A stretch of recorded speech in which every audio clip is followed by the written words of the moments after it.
Hello friend, কেমন আছো সবাই? আশা করি সবাই খুব খুব ভালো আছো, আর আমরাও খুব ভালো আছি।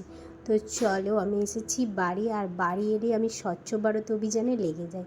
আর তখন ভাবছিল 9টা, আমার ভাই বসে পড়েছে খেলা নিয়ে, কারণ এখন আইপিএল চলছে। কে কে আইপিএল দেখছো প্লিজ কমেন্ট করো। আর আমি ঘর দিয়ে শুধু ঝাঁটি না, একদম মুছেও দিই। মা যেহেতু হাতে মুছে, কিন্তু আমি ডান্ডা দিয়ে মুছি।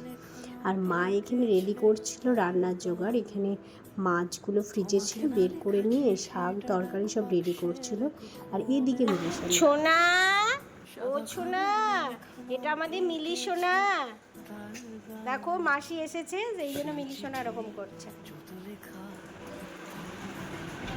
মিলি সোনা 1টা বেজে গেলে ওকে ভাত দিতে হবে, নয়তো ও সারাদিনে 2বার খায়, তো সেই জন্য টাইম মেনটেন করে মা ওকে খাইয়ে দেয়। আর ডাক্তারে বলেছে ওকে দই বেশি করে খাওয়াতে, কারণ দই খাওয়ালে ওদের লোম উঠবে না। সেই জন্য মা ওকে দই, মাছ সেদ্ধ আর ভাত মাখিয়ে ভাত রেখে দিয়েছে। আমি খেয়ে ঘুমিয়ে পড়েছিলাম। এবার বিকেল হয়েছে, একটু বেরোবো। চলো টাটা, পরে দেখা হচ্ছে আবার।